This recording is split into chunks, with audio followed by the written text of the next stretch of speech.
მოგესალმებით. მე გახლავართ ნანა სარიშვილი, ოფიციალური წარმომადგენელი საქართველოსთან ჯანდაცვის მიმართულებით თურქეთის წამყვანი კლინიკებისა. დღეს ვიმყოფები ქალაქ სამსუნში, მედიკალ პარკში, დოცენტ კადირ ილდირიმთან, რომელიც გახლავთ ზოგადი ქირურგი. ჩვენ გვექნება საინტერესო კითხვები, დასმული კითხვები, რომელიც აინტერესებს ქართველ პაციენტებს და შევეცდებით ამომწურავად თქვენს კითხვებს გავცეთ პასუხი. მოგესალმებით ბატონო ილდირიმ. მე მინდა დაგისვათ ყველა ის კითხვა, რომელიც ქართველ პაციენტებს აინტერესებს. რა ტიპის ქირურგიულ ჩარევებს აკეთებთ ყველაზე ხშირად და ასრულებთ, რომელი არის ეს? Yaklaşık olaraktan 10 yıl aşkındır ağırlıklı olarak. Უკვე 10 წელზე მეტია, რაც ჭარბწონიანობის ქირურგიით ვარ დაკავებული. ჩვენს მიერ ჩატარებული ოპერაციებიდან, როგორც მთელ მსოფლიოში ყველაზე გავრცელებული ლაპარასკოპიული სლივ გასტრექტომია. გარდა ამისა, ვატარებთ გასტრიკული ბაიპასისა და ტრანზიტ ბიპარტიციონის ოპერაციებს. ბატონო კადირ, როგორ აფასებთ თანამედროვე ქირურგიული მიდგომებისა და ტექნოლოგიების გამოყენებას? Modern cerrahi ve teknolojik aletleri günümüzde kendi ჩვენს კლინიკაში ინტენსიურად ვიყენებთ თანამედროვე ქირურგიულ და ტექნოლოგიურ მოწყობილობებს, რაც ჩვენს მუშაობას უფრო ეფექტურს, კომფორტულსა და უსაფრთხოს ხდის. ტექნოლოგიური პროგრესის წყალობით ჩვენ ვახორციელებთ მაღალი ხარისხის ქირურგიულ ოპერაციებს, რაც პაციენტებისთვის უკეთეს შედეგებს უზრუნველყოფს. kaliteli bir işleyiş yapmamızı sağlamakta. რთული ქირურგიული შემთხვევების შესახებ რა გამოცდილება გაქვთ და როგორ მოქმედებთ ამ სიტუაციებში? Bu zorlu cerrahi işlemler artık günümüzde ეს რთული ქირურგიული პროცედურები ჩვენს დროში კიდევ უფრო გახშირდა. განსაკუთრებით იმ მიზეზით, რომ გასუქების, ობეზიტეტის ქირურგია ხშირად ტარდება.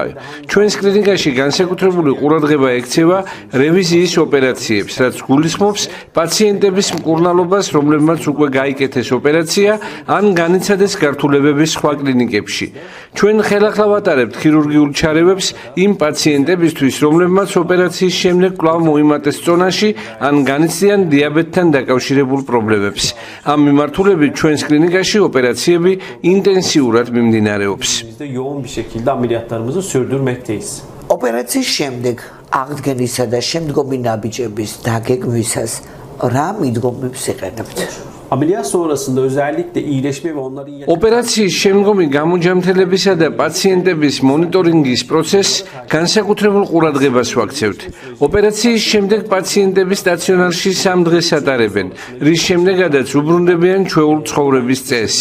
მათ შორის უცხოეთშიც.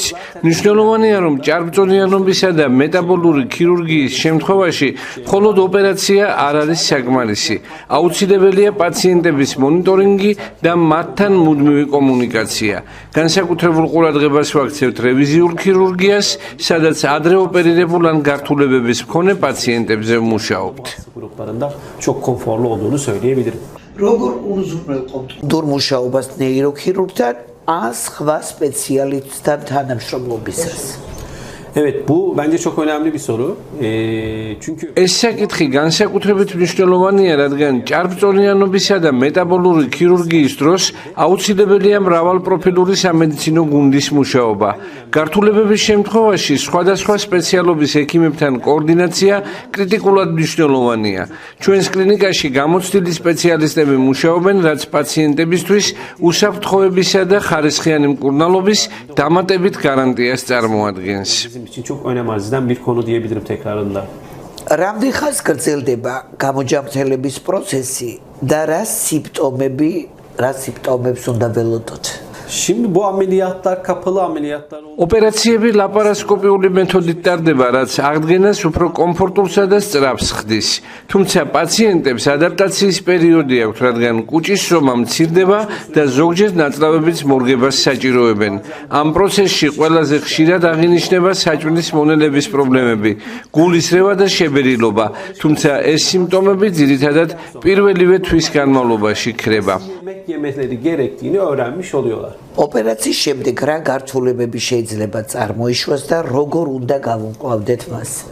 Şimdi bu konu aslında hasta ve hasta yakın პაციენტები და მათი ახლობლები ხშირად გართულებების რისკებზე ღელავენ. ყველაზე მნიშვნელოვანი გართულებები შეიძლება იყოს გაჟონვა და სისხლდენა, თუმცა ჩვენი გამოცდილებით სერიოზული გართულებები იშვიათია.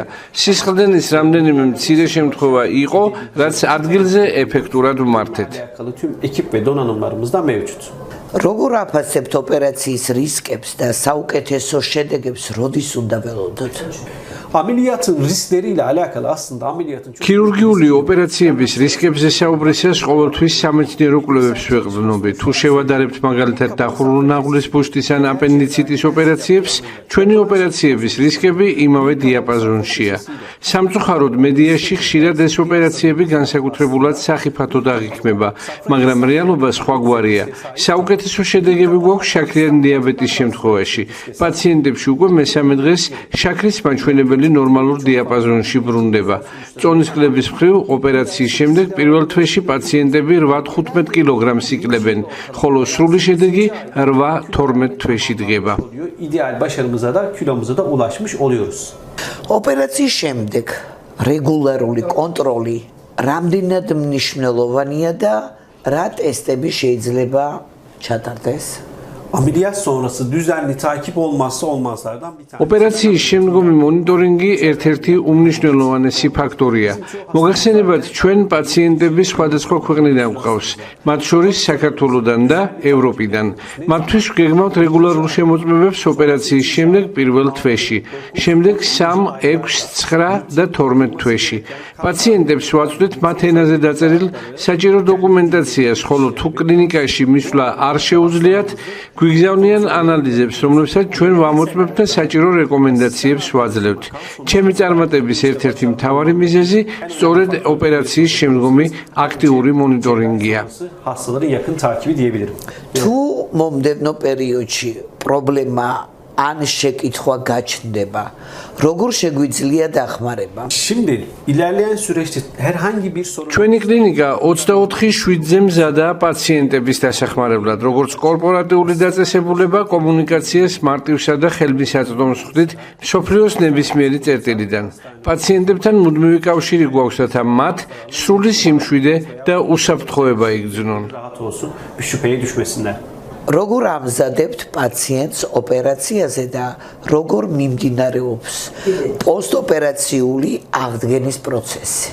Öncelikle hastayı güzel bir dinlememiz gerekiyor. თითოეულ პაციენტს ინდივიდუალური მიდგომა სჭირდება. ერთი და იმავე ოპერაციის ყველასთვის შესრულება არ შეიძლება, რადგან თითოეულ ადამიანს განსხვავებული კვებითი ჩვევები, თანმდევი დაავადებები და საჭიროებები აქვს. სწორად შერჩეული ოპერაცია წარმატების მთავარი გასაღებია. მე ყოველთვის ვამბობ, დაავადება არ არსებობს, არსებობს პაციენტი, რაც იმას ნიშნავს, რომ მკურნალობის მეთოდი ინდივიდუალურად უნდა შეირჩეს. Seçeneğinin değişmesi gerekiyor. ოპერაციების ფსიქოლოგიური ზეგავლენა, რა გავლენას ახდენს პაციენტზე და როგორ შეგვიძლია მოვემსახუროთ ამ საკითხს?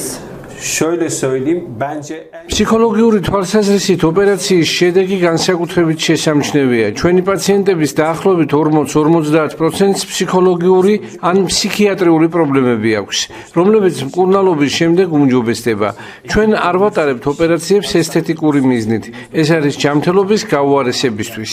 უამრავი ექიმი, კოლეგა და ახლობელი მყავს ოპერირებული და მათ ჯანმრთელობის მნიშვნელოვანი გაუმჯობესება განიცადეს.